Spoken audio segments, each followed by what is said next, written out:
este momento para enviarle nuestras condolencias al doctor Francisco González del Estado Lara por el fallecimiento la semana pasada de su esposa Olga Lucía. Y bueno, enviarle nuestra palabra de solidaridad.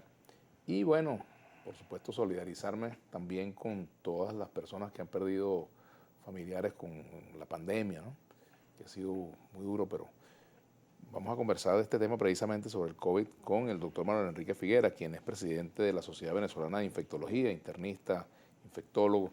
Bienvenido, doctor. Gracias por la invitación, Vladimir. Gracias por acompañarnos. Bueno, aquí tenemos cierta distancia, creo que estamos bien, pero usted va a estar con su tapaboca. Sí. Doctor, ¿cómo estamos en Venezuela hoy con el COVID? Bueno, la circunstancia hay que entenderla más bien más grande, porque el problema COVID no es un problema de Venezuela, es un problema del mundo. Claro. Y es un problema que evoluciona dependiendo de cómo se comporte cada país en lo individual y en lo colectivo, pero en cada país también sucede lo mismo.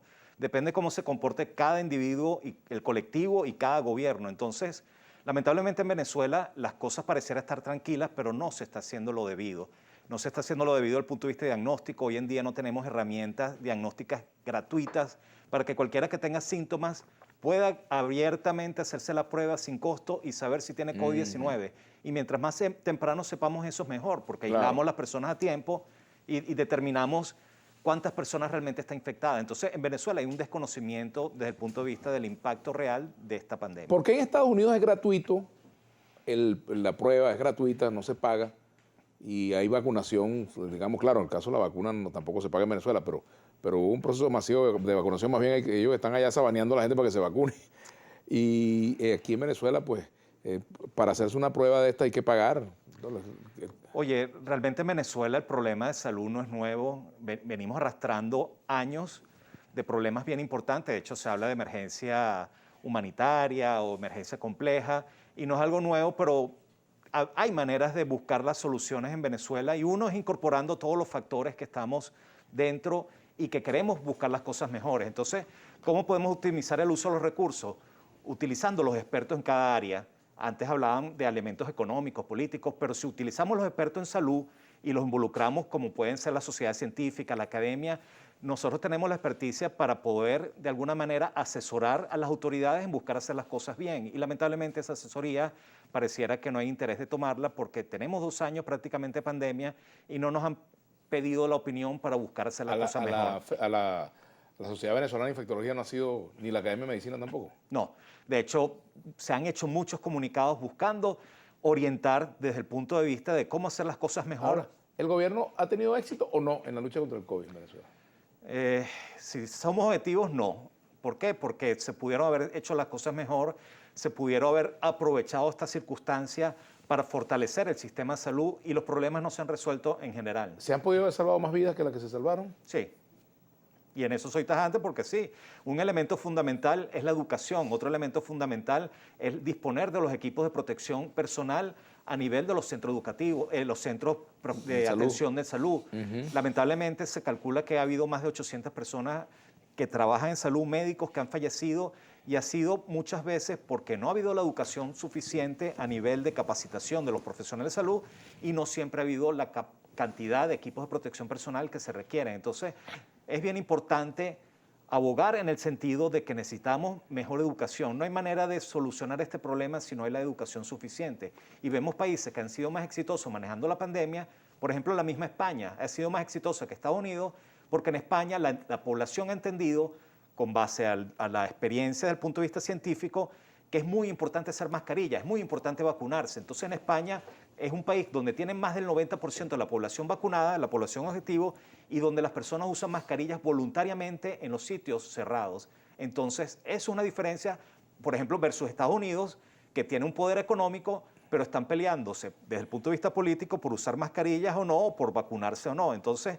lamentablemente en Venezuela pareciera que a veces lo científico, lo técnico no es relevante para las autoridades y una manera de demostrarlo es incorporando a los que más saben simplemente para buscar hacer las cosas mejor. ¿Estás de acuerdo con la cifra que da el Ejecutivo de que se ha vacunado alrededor del 80 y tanto por ciento de la población, 86%? Bueno, eso es parte del problema que tenemos en salud también, que es falta de transparencia y falta de transparencia en el manejo informativo.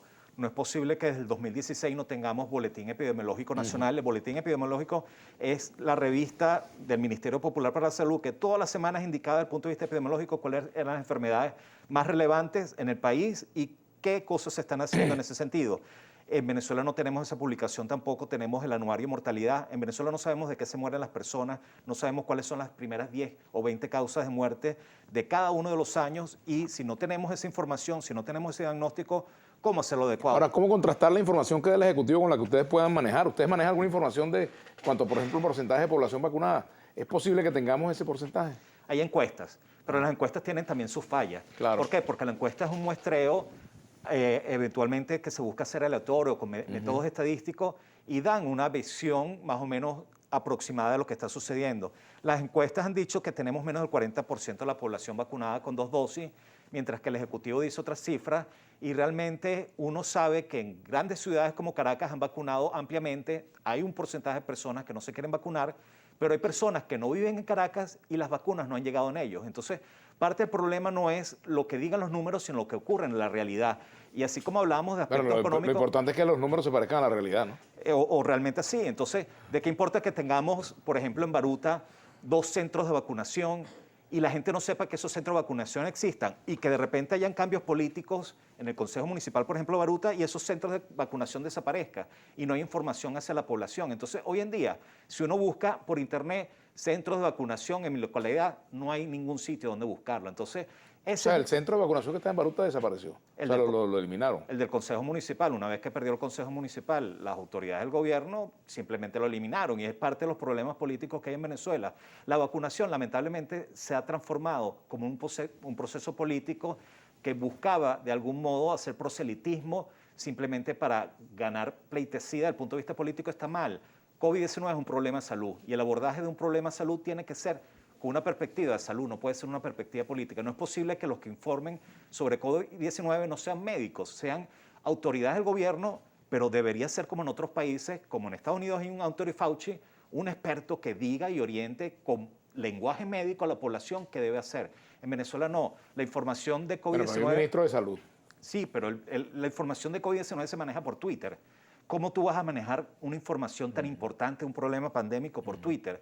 ¿Desde cuándo no se la información sobre los contagios lo da el Ministerio de Comunicación e Información. Pero ¿desde cuándo no se convoca una rueda de prensa donde todos los factores de prensa estén presentes y puedan abiertamente hacer preguntas al ministro? Sí, a mí me gustaría tener al ministro aquí o un viceministro de salud, pero... Sí, porque muchas de las preguntas que le hacen a uno como presidente de la Sociedad Venezolana de Infectología... Se las deberían hacer a los ministros. Son preguntas para el ministerio, son preguntas para el ministro, son preguntas para las autoridades. El Estado tiene que asumir su responsabilidad. Y lo que pasa es que el secretismo parece ser una... Y es absurdo, porque es un problema mundial. Un mecanismo de defensa, pues, para no entrar en detalle, para no... Y no es algo nuevo, porque lo vimos con chikungunya, lo vimos con dengue, lo vimos con distintas enfermedades, con malaria, sarampión, difteria. Y no, es un problema de salud. Y mientras la información esté más a la mano y la población esté más informada, mejor.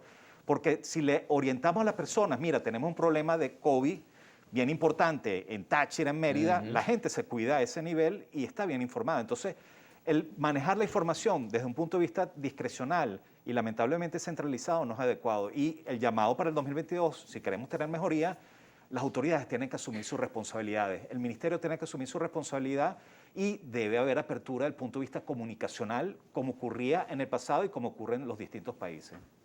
Omicron. Pero antes de eso, doctor Figuera, ¿en qué fase del COVID estamos en Venezuela? Porque en el mundo se habla de una cuarta, ¿en qué ola, mejor dicho? Se habla de una cuarta ola, una quinta ola, en fin. Es que el problema de Venezuela es complejo, porque podemos decir, ok, en Caracas los casos están bajos, los centros hospitalarios y clínicos tienen pocos casos, pero no es lo mismo en Bolívar, no es lo mismo en Nueva Esparta, no es lo mismo en Táchira, en Mérida. No es posible que esta semana pasada el reporte de cada día de los casos de COVID, había, por ejemplo, 8 entidades que no reportaban los casos. ¿Y por qué habían 8 entidades que no reportaban los casos? Porque simplemente no están haciendo diagnóstico. Entonces, eso es parte del problema. ¿Cómo sabemos lo que... 8 entidades que no reportan casos. Por ejemplo, un día fue 8 entidades que no hubo reporte de casos. Entonces, a veces pasaba que en Carabobo una semana no hay reporte de casos. Y uno dice, ajá, ¿y Carabobo seguro tiene una semana sin casos? No. Entonces, parte del problema es que tú para saber qué está ocurriendo tienes que buscarlo. Pero por eso empecé desde el punto de vista diagnóstico. Si tenemos una gran falla desde el punto de vista diagnóstico, no tenemos la disponibilidad de centros diagnósticos para COVID-19 en los distintos estados, ese dato no sirve.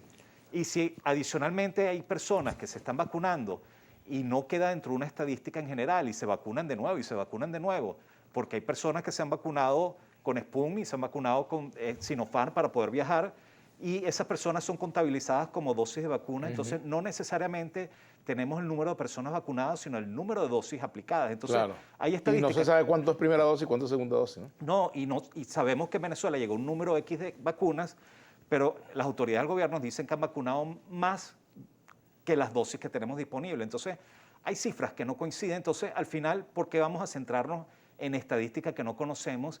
Y el llamado a la población es, mira, no se confíen. Todos los países del mundo se confiaron en algún momento y tuvieron una ola peor. Lo vimos en Florida, mucha gente conoce gente que está en Florida, o en Europa también lo vimos, donde hubo un relajamiento, un retorno a clases, las cosas parecían tranquilas y vino la variante Delta y alborotó los problemas y aumentaron los casos. Entonces, en Venezuela existe la posibilidad de que eso pudiera ocurrir, pero ante la incertidumbre si ocurre o no, ¿qué debemos hacer? Centrarnos en las soluciones. ¿Y cuáles son las soluciones? Vacunar masivamente, vacunar a los que no están vacunados, promover la vacunación a los que no están vacunados. ¿Debería ser obligatoria la vacuna? No debería ser obligatorio porque no es obligatorio en ningún lugar del mundo. En Austria lo hicieron obligatorio y la gente protesta, sí. Y generó protesta. En España, que es un país que uno consideraría que serían irresponsables o alegres, no, en España han vacunado más del 90% de la población. ¿Cómo? Educando. Entonces, las personas que están indecisas, lo que hay que hacer es educarlas, pero si la persona tiene miedo, porque escucha una autoridad, le vamos a poner Abdala y Soberana a todos los niños y están escuchando a las sociedades científicas que dicen, ya va, pero esos son candidatos a vacunas que todavía no tienen un respaldo científico adecuado, hay una confrontación de información y lamentablemente las autoridades tampoco tienen mucha confiabilidad. Hoy en día utilizaron 2 empresas farmacéuticas o de distribución de medicamentos importantes y la gente prefiere ir a vacunarse a estos sitios que vacunarse en un CDI. Entonces, eso tiene que alertar a las autoridades de cuál es la confiabilidad que puede haber eventualmente en el mensaje y la credibilidad que ellos tengan. Por aquí dice el Garabatal, buenas tardes, saludos, y el doctor tiene razón, yo sufrí el COVID y en ningún CDI acá en Barquisimeto tenían para hacerme la prueba PCR. Pregúntale al doctor, por favor, si es recomendable vacunar a los niños contra el COVID-19 con la Soberana. Vamos a hacer la pausa y volvemos con el doctor Manuel Figuera, quien es presidente de la Sociedad Venezolana de Infectología, Manuel Enrique Figuera. Ya venimos, 2 temas a la una. Presidente de la Sociedad Venezolana de Infectología. La vacunación en niños, ¿es recomendable? ¿No es recomendable?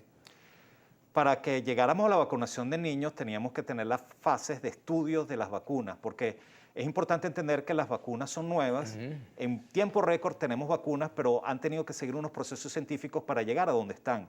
Y en el mundo se investigó primero las vacunas en la población más susceptible, en los adultos mayores, claro, en los que tenían mayor riesgo, y después es que se empezó a estudiar en niños. Hoy en día en distintos países del mundo se está vacunando de los 3 años con Sinopharm o Sinovac, que son estas vacunas de virus inactivados China, y podemos poner ejemplo Colombia, Argentina, Chile, Paraguay, Uruguay, Emiratos Árabes Unidos, y es la vacuna que tenemos en Venezuela. Entonces en Venezuela tenemos la disponibilidad de la vacuna Sinopharm o Sinovac de virus inactivado China, y están vacunando de los 2 años y debemos vacunar entonces a los niños para protegerlos. Es verdad que los niños tienen menos riesgo de complicarse si le da COVID, pero eso no significa que no exista riesgo. ¿La vacuna Soberana?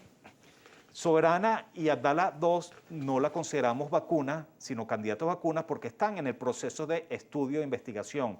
Y no es un elemento político, es una misma circunstancia que ha pasado con las vacunas que he tenido hoy en día de manera anterior. Antes decíamos que no se podía usar ninguna vacuna en niños porque no estaba estudiada.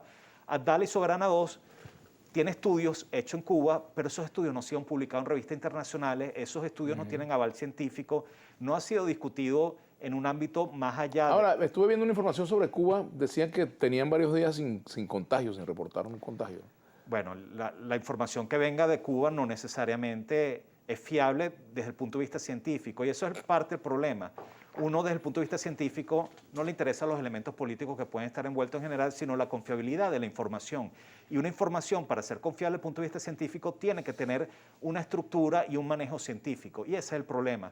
El abordaje de Soberana 2 y Abdala han sido un manejo más político que técnico y científico. Y la manera para que nosotros aceptemos estos candidatos a vacunas, y digo aceptemos no en Venezuela, sino en el mundo, es que se aborde desde un punto de vista técnico. Ahora, fíjate también, quienes ponen las reglas con el tema de la salud en el mundo, pues también hay cosas que ocurren, por ejemplo, las grandes transnacionales farmacéuticas se oponen a compartir las patentes, hay países, hay vacunas que están a punto de vencerse, millones de vacunas a punto de vencerse y se niegan a donarlas a los países más necesitados. Hay una gran diferencia entre países del África y los países europeos con respecto al porcentaje de la población que no está vacunada, en fin, estas cosas también... Eso es relativo, porque vamos a poner, por ejemplo, Remdesivir, es un medicamento que tenemos en Venezuela desde hace mucho tiempo, y la patente es de una empresa que se llama Gilead, y ellos dieron la patente totalmente gratuita. Pero el caso de la vacuna no. Molnupiravir también lo hicieron gratuitamente. Las vacunas es mucho más complicado porque las vacunas son biológicos que se ponen en personas sanas. Hay que entender que el elemento más importante de las vacunas es que sean seguras. Y la patente no es como hacer un jugo de naranja.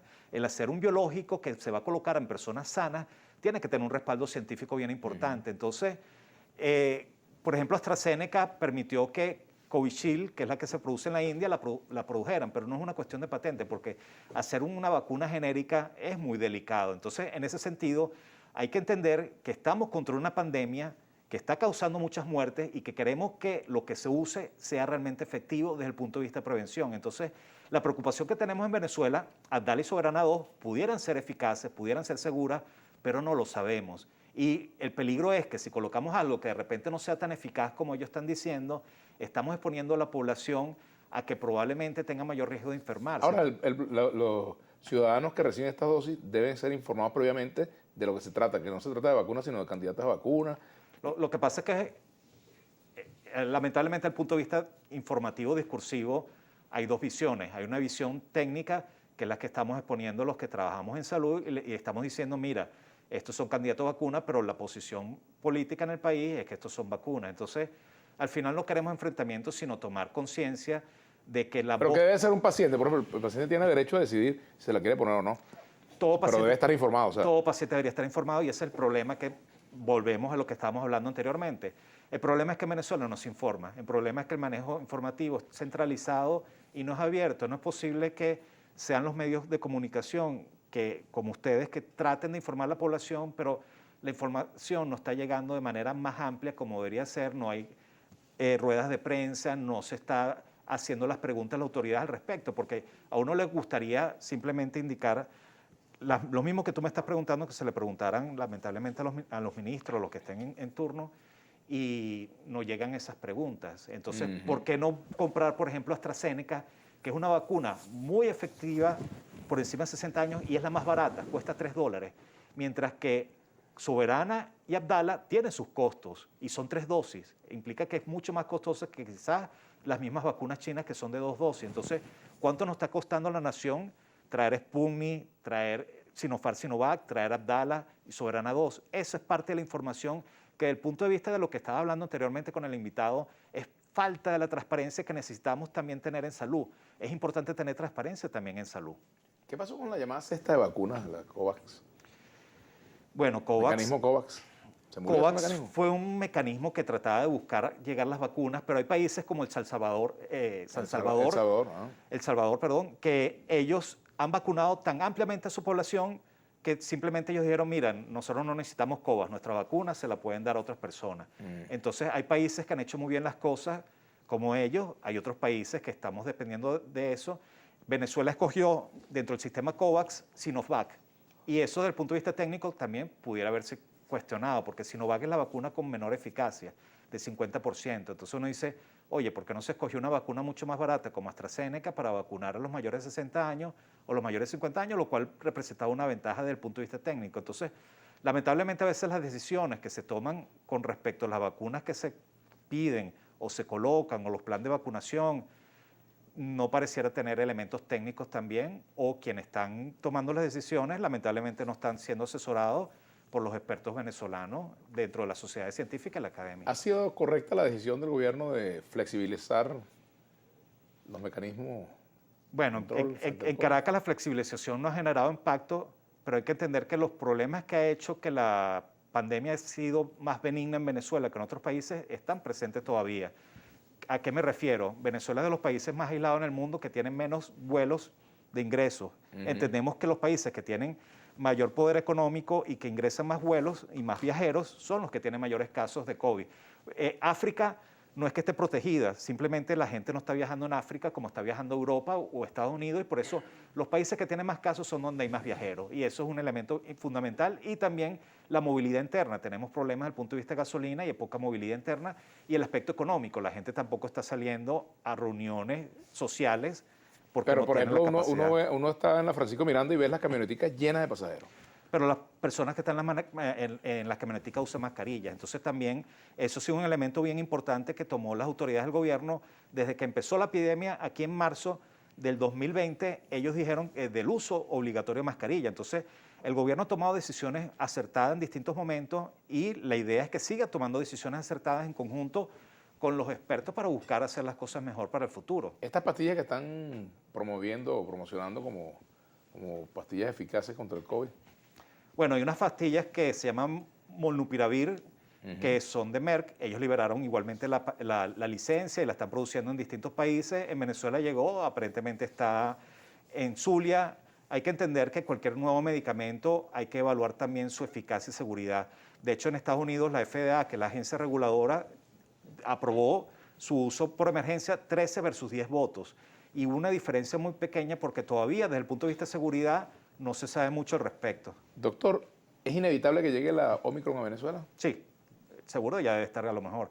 Y no quiero alarmar, pero sí, en Estados Unidos cuando lo descubrieron ya había en múltiples estados y ya están en Europa altamente diseminadas. ¿Cuáles son las manifestaciones más Las mismas de todas las... igualitas? Sí, porque el O virus... sea, que cada vez que cambie, que mute el virus, hay que buscar una vacuna que... No, el virus es el mismo. Es como decir, como decir los perros. Hay perros de distintas razas o que tienen distintas diferencias, pero siguen siendo perros. Entonces, al final, COVID-19 es la enfermedad y el virus produce la enfermedad. Entonces, no importa qué variante es, porque al final, como los perros pueden morder siendo más chiquitos, más grandes, bueno, estas variantes pueden producir al final COVID-19. Y no hay ninguna diferencia en cuanto a la clínica. A la sintomatología. Algunas pueden ser más contagiosas, sí, como fue Delta, o como pareciera ser Omicron, pero pensar de que, ay, no, como esta es menos agresiva, porque pareciera ser menos agresiva, apenas hay un muerto en Reino Unido ahorita, y pareciera que no es tan agresiva, ¿vamos a descuidarnos? No, tenemos que mantener la tendencia de buscar el objetivo. El objetivo es frenar este problema, ¿cómo? Con vacunación masiva, con educación, con uso de mascarillas, y en Venezuela afortunadamente el uso de las mascarillas ha sido un elemento fundamental que nos ha protegido junto con los distintos factores. La vacunación ha sido quizás muy buena en Caracas, pero no ha sido tan buena en otros sitios y hay que buscar que la vacuna llegue a los sitios donde está faltando. Bueno, gracias, doctor.